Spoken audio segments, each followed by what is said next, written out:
A primeira aliança também tinha preceitos de culto divino.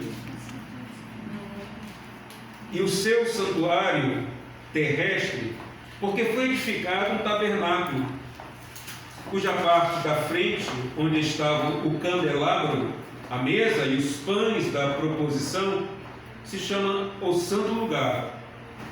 Por trás do segundo véu se encontrava o tabernáculo, que se chama o Santo dos Santos, ao qual pertencia um altar de ouro para o incenso e a arca da aliança totalmente coberta de ouro, na qual estava uma urna de ouro contendo maná, o bordão de Arão que floresceu e as tábuas da aliança.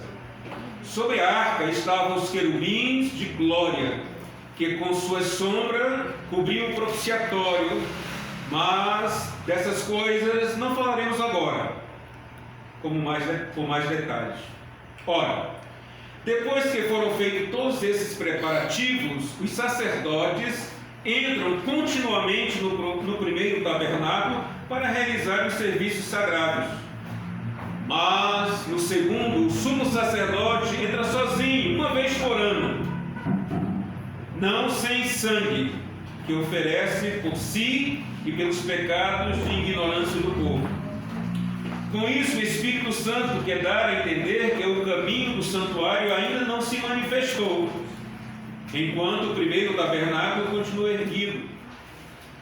Isso é uma parábola para a época presente, na qual se oferecem dons e sacrifícios, embora estes, no qual diz respeito à consciência, sejam ineficazes para aperfeiçoar aqueles que prestam culto, pois não passam de ordenanças da carne, baseadas somente em comidas, bebidas e diversas cerimônias de purificação impostas até o tempo oportuno da reforma.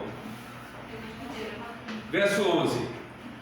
Quando, porém, Cristo veio como sumo sacerdote dos bens já realizados mediante o maior e mais perfeito tabernáculo, não feito por mãos humanas, quer dizer, não esta criação,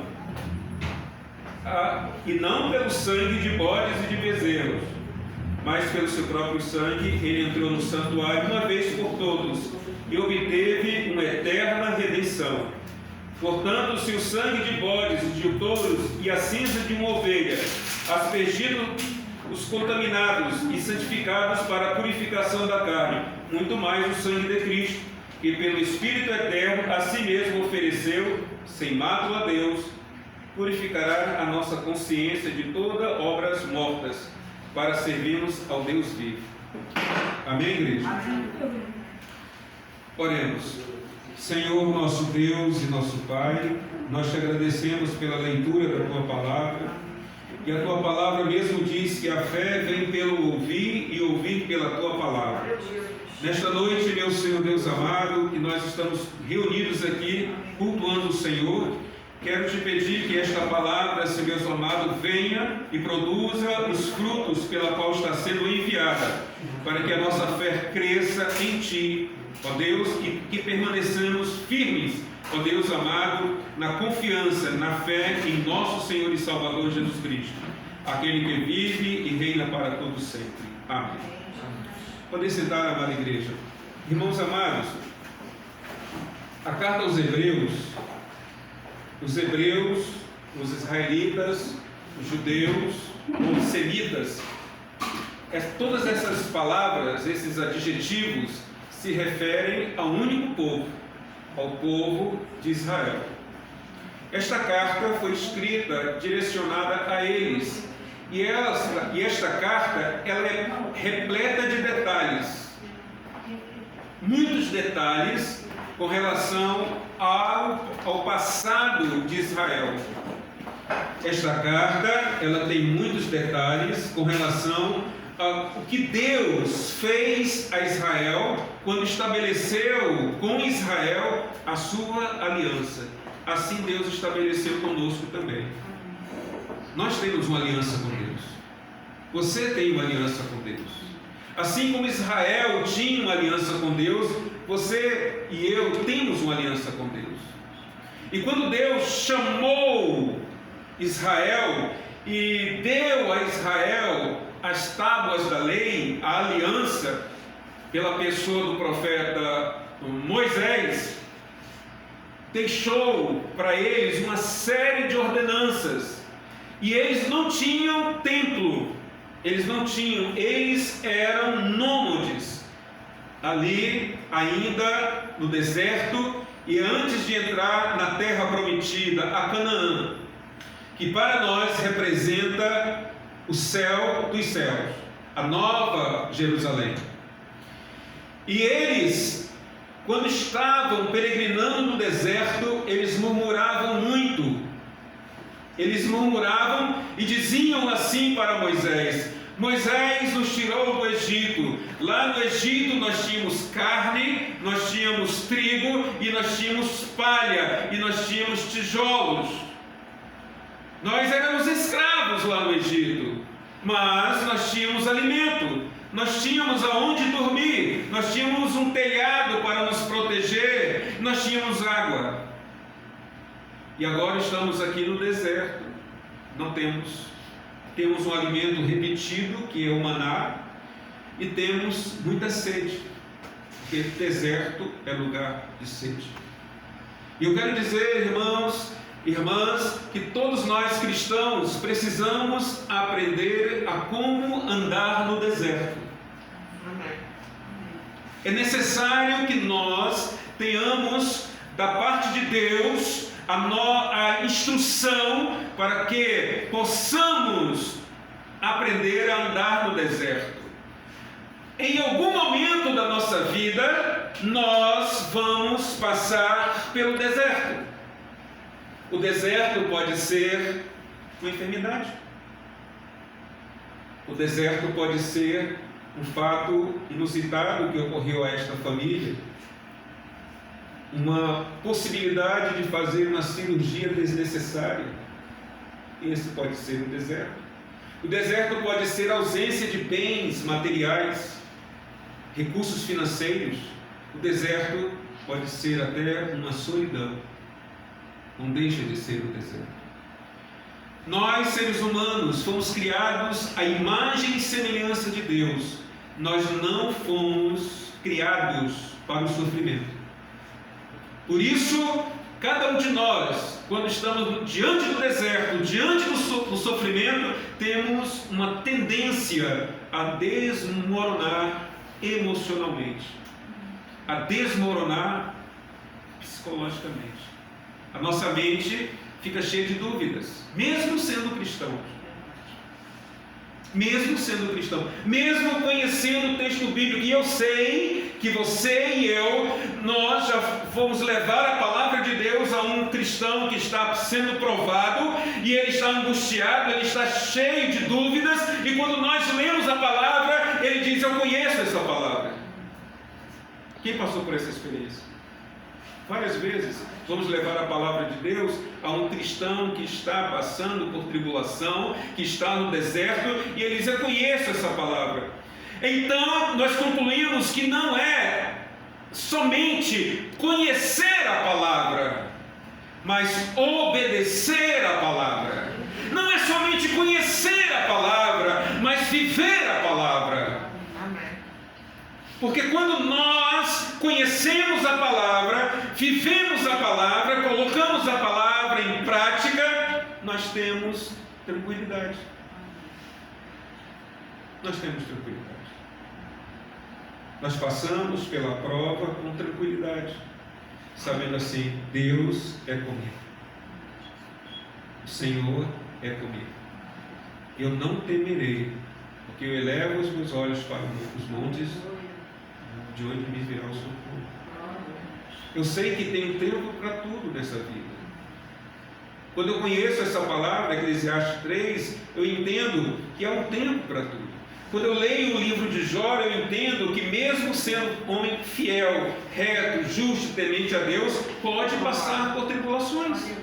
Eu entendo que as tribulações desta vida não podem, de forma alguma, influenciar em quem eu creio, em quem nós cremos, porque os judeus, eles tinham um tabernáculo, que era uma espécie de tenda dividido no pátio, no lugar santo e no lugar santo dos santos. E nós lemos aqui na carta aos Hebreus que o sacerdote, ele entrava no lugar santo e fazia os seus atos sacerdotais, que era o sacrifício de animais, mas no lugar santo dos santos, somente o sumo sacerdote, uma vez por ano, entrava ali, e no lugar chamado Santo dos Santos estava a Arca da Aliança. Estava dentro da Arca da Aliança a vara de Arão que havia brotado, as tábuas da aliança, as leis estavam ali, e também, irmãos, duas figuras de querubins guardando o propiciatório, querubins de ouro. Então, somente uma vez no ano o sumo sacerdote entrava, e o sumo sacerdote era da tribo de Levi. Ele entrava ali para oferecer sacrifício a Deus, e a Bíblia diz aqui em Hebreus capítulo 9, que ele entrava ali para aspergir o sangue de um cordeiro que foi morto em sacrifício pelo pecado de todo Israel. E aqui o texto bíblico diz que esse sacrifício era realizado em função da ignorância do povo. Examine comigo as Escrituras, o versículo de número 7 de Hebreus, capítulo de número 9, verso 7 diz: mas no segundo, o sumo sacerdote entra sozinho, uma vez por ano, não sem sangue, que oferece por si e pelos pecados de ignorância do povo. Veja, irmãos, o escritor aos Hebreus, ele identifica que aquele sacrifício de matar o cordeiro e levar o seu sangue para oferecer pelo sumo sacerdote, ele mesmo oferecia por ele e pelo povo. Oferecia porque o povo era ignorante. O povo ignorava a santidade de Deus. O povo ignorava aquilo que Deus queria fazer com eles. E aquele sacrifício, irmãos, foi praticado várias vezes, foi repetido. Depois, Davi começa a projetar o templo e Salomão conclui esse templo, e esse sacrifício sai do tabernáculo e vai para o templo que foi construído em Jerusalém. Aquele mesmo templo que Jesus falou que não ficaria pedra sobre pedra que não seria derribado.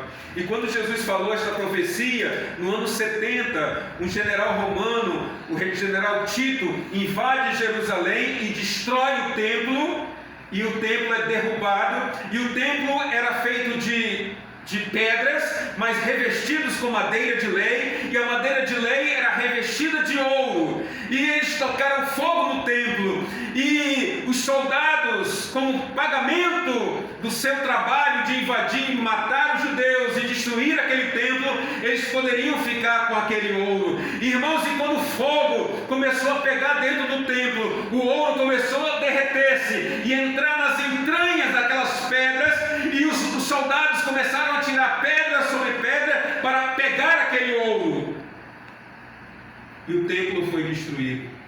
Mas eu glorifico ao nosso Deus por ter enviado o nosso Senhor e Salvador Jesus Cristo, que Ele vem a esta terra agora com a nova aliança e faz de cada um templo do Espírito Santo. Aleluia!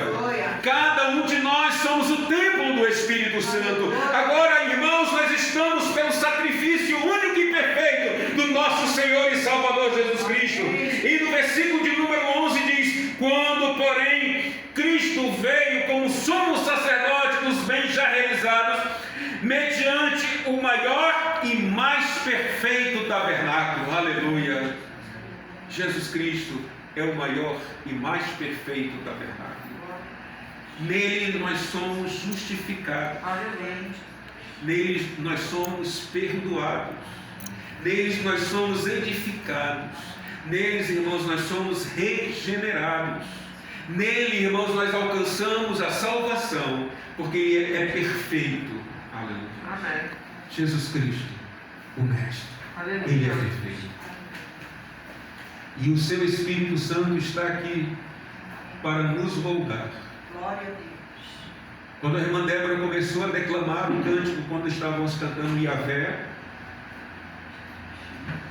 diz que Deus nunca será aperfeiçoado, porque Ele é perfeito. Aleluia. Aleluia, Jesus. Ele nunca será modificado, porque Ele é. Mas nós, que somos imperfeitos, estamos sempre nos aperfeiçoando. Ocorre que, nesse processo de aperfeiçoamento, nós cometemos um erro gravíssimo. Nós cobramos muito de nós mesmos. Nós queremos cobrar demasiadamente de nós.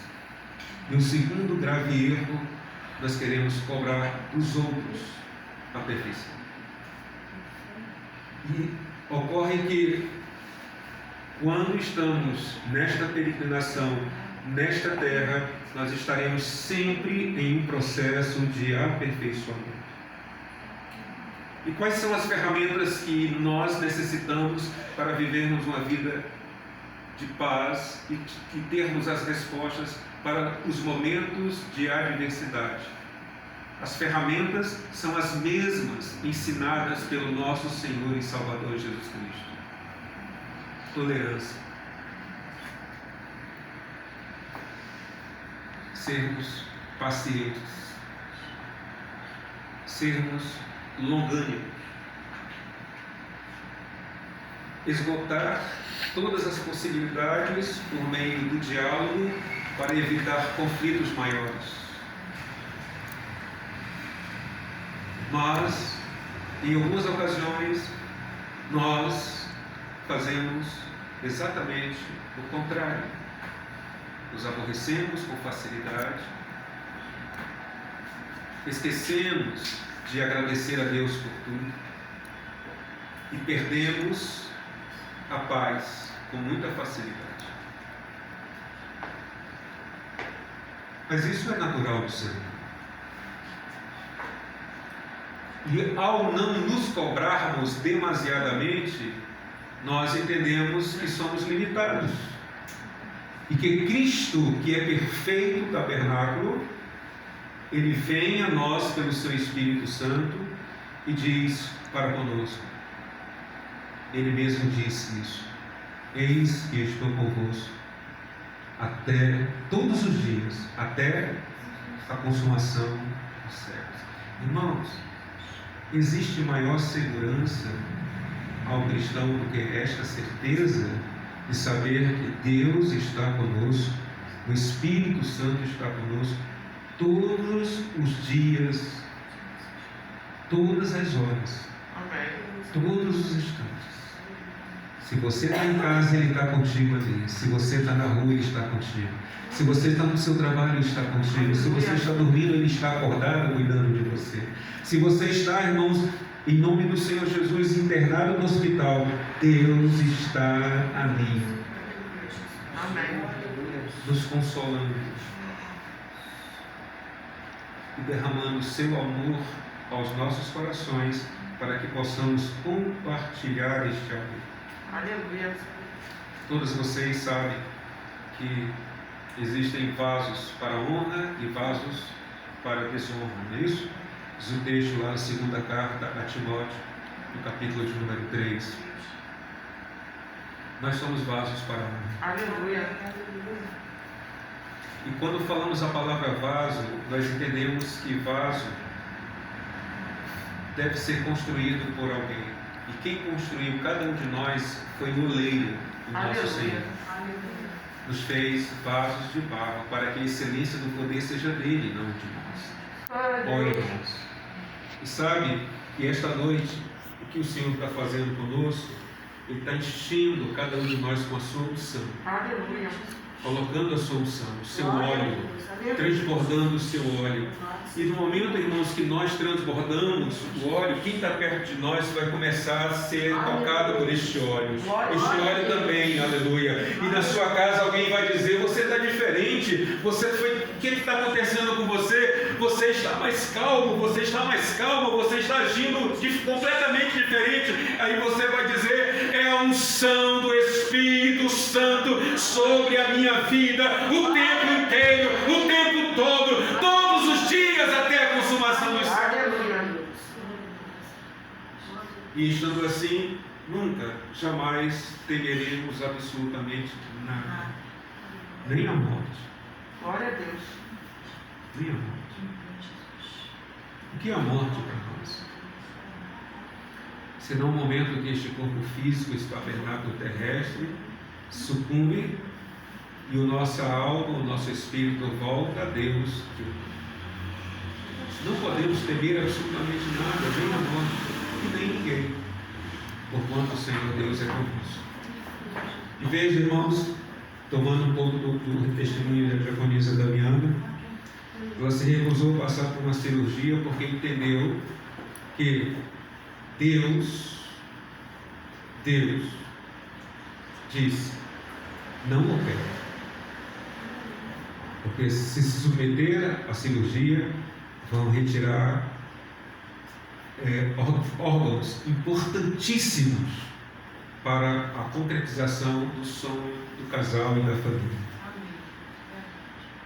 Amém, irmãos? Por isso, esse testemunho serve como alerta. Não tememos a dor. Então você vai ficar com dor a noite inteira. Ficou com dor a noite inteira?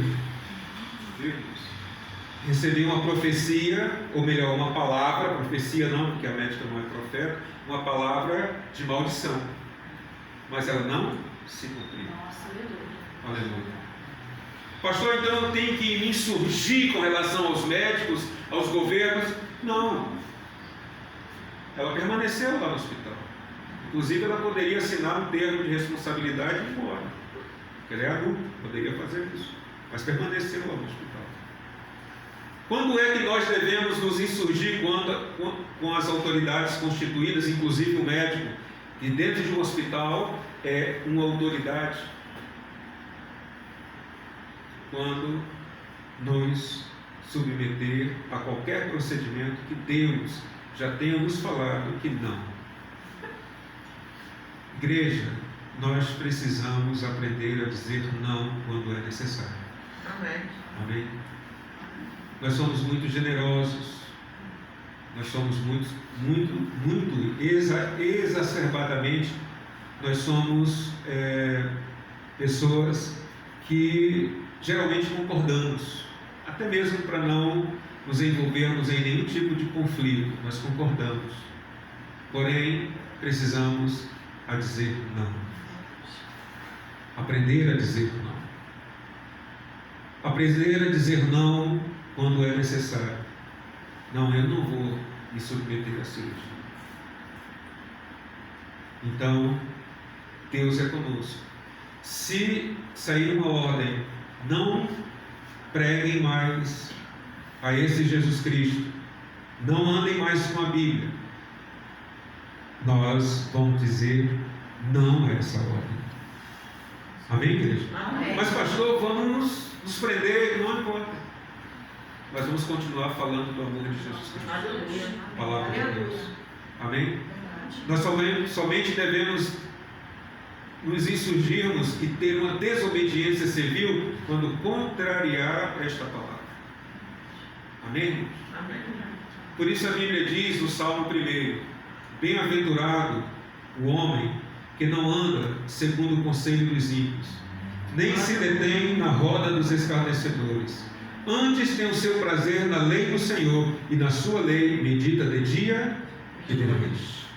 Então, se estamos, irmãos, na roda dos escarnecedores, precisamos aprender a dizer não. Aleluia. Ao dizer não, nós estamos dizendo não para o pecado.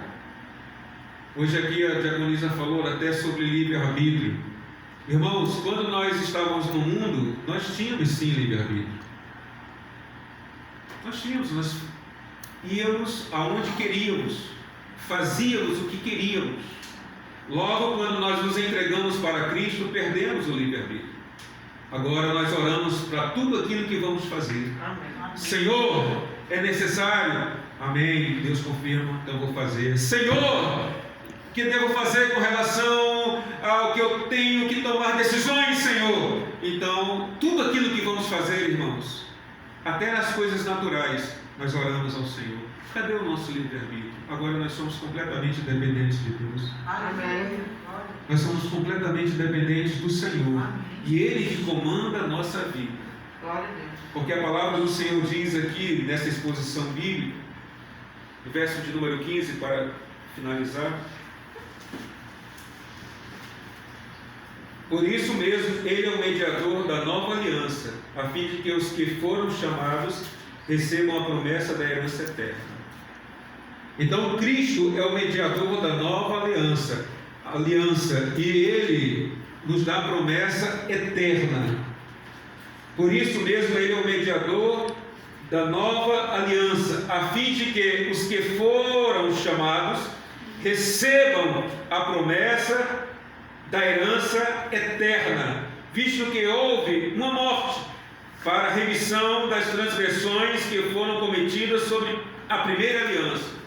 Então, a primeira aliança, que era a matança dos animais para a aspersão do sangue pela expiação dos pecados, e Cristo traz a nova aliança. Então Ele é levado àquela cruz por nós, e agora nós somos herdeiros, irmãos, de uma nova aliança. Não existe herança quando o testador ainda vive.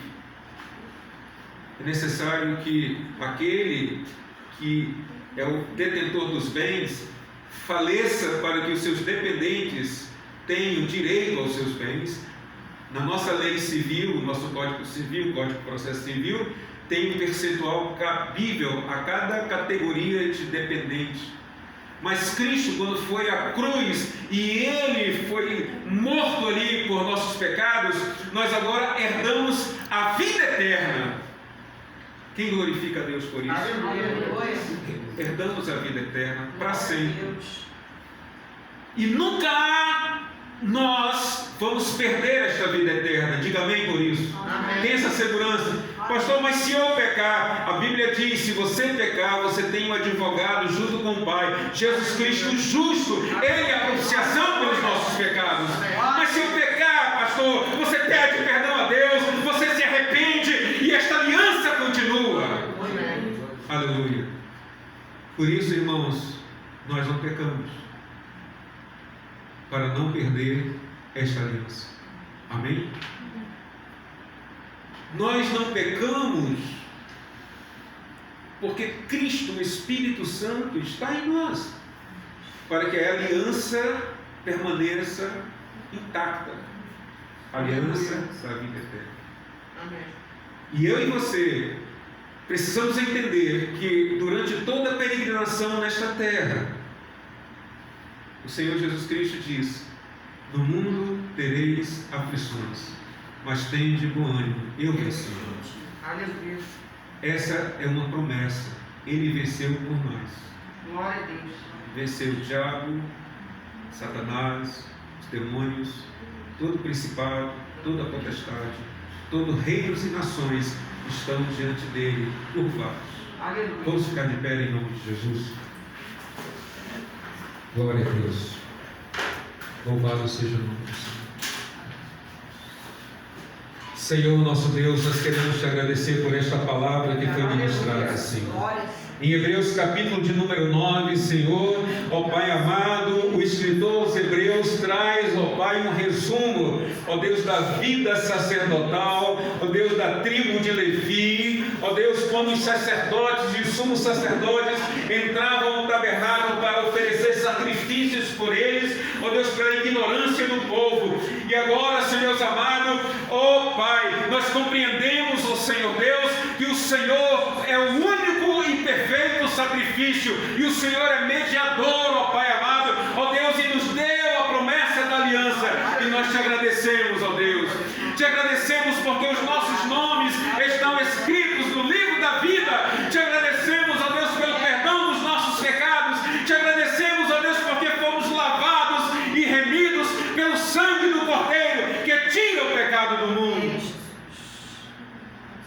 Senhor Deus amado, te pedir agora, Senhor Deus amado, ó Pai, por todos os teus servos que compõem esta comunidade cristã, que cada um deles, ó Senhor Deus amado, tenha esta convicção, Senhor, que o Senhor Deus é o mediador da nova e eterna aliança, para que tenhamos, ó Deus, a confiança da salvação eterna, sem temer, ó Deus amado, absolutamente nada, e termos a sabedoria, a graça, o entendimento, a paciência, para lidarmos com as adversidades da vida, sem colocar, ó Deus, em risco a nossa fé, sem colocar em risco, ó Deus amado, em quem nós cremos, porque nós cremos no Senhor, que enviou a esta terra o teu único Filho, e nele nós fomos alcançados pelo sacrifício perfeito naquela cruz, para sempre. Amém. Amém. Glória a Jesus. Glória a Deus.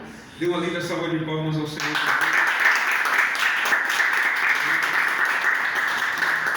Quando o nosso irmão finaliza ali a gravação, eu gostaria de dizer aos irmãos que convide as pessoas para participar do nosso culto em ações de graça no dia 25. Estaremos recebendo aqui alguns irmãos e a minha esposa